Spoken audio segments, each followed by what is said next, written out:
Have you ever felt that urge to just throw your phone across the room because an app will not do what you want it to do? Yeah, we've all been there. Well, it turns out there's an entire field dedicated to making our digital lives less frustrating. So today, let's dive into the world of usability testing. First up, let's talk about a feeling we all know way too well, that familiar frustration. I mean, seriously, think about it for a second. Have you ever tried to do something online that should take like 2 clicks, but instead you're just going in circles, getting more and more annoyed? Of course you have. It's that universal feeling you get when technology just gets in its own way. Okay, so picture this. You found the perfect thing online, you are ready to buy it, but the add to cart button is, where is it? It's tiny, it's hidden, and these annoying pop-ups keep covering the screen. Now, this isn't just frustrating for you. For the company that's trying to sell you something, every second you spend confused is a chance you'll just give up and leave. It's a classic case of design that's actually working against the user. So what's the fix for this digital headache? Well, thankfully, the solution is really just common sense. It's all about putting the user first. And it has a name, usability testing. Now, I know the name sounds a little technical, but the idea behind it is super simple. It's basically just watching real people use a product to see where they get stuck or confused or just plain frustrated. And the whole goal? To make an app not just work, but to make it easy, clear, and maybe even a little enjoyable to use. You know, think about a door in the real world for a second. We have all had that awkward moment, right? You see a door with a big handle, so your brain screams, "Paul!" But nope, you're supposed to push it. A well-designed door, on the other hand, just has a flat plate that basically says, hey, push here. You don't even have to think about it.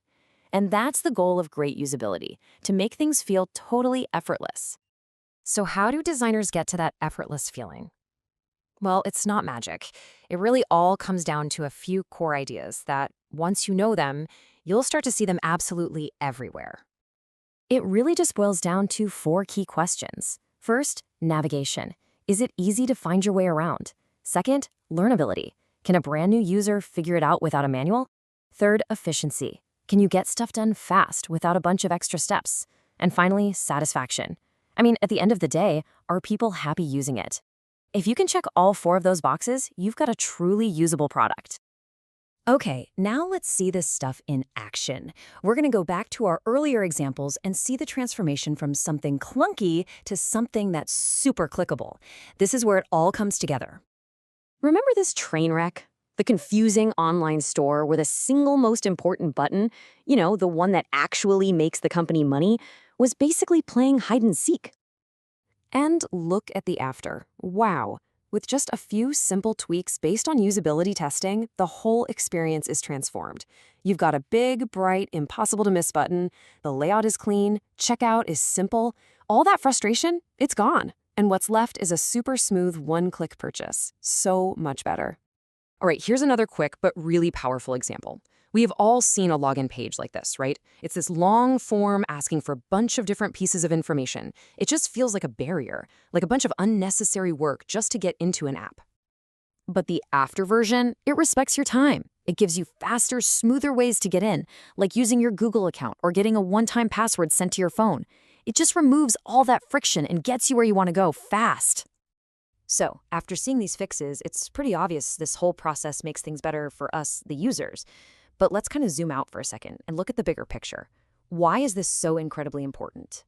Because when you strip away all the technical terms and the jargon, it really comes down to this simple idea.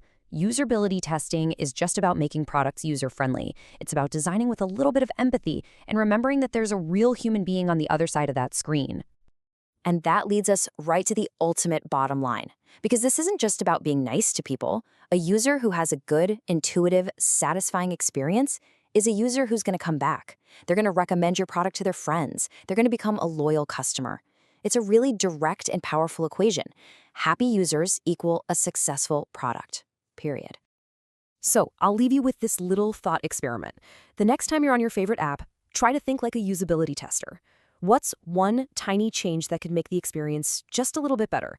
Maybe a clearer button or a simpler menu. You might be surprised at what you notice.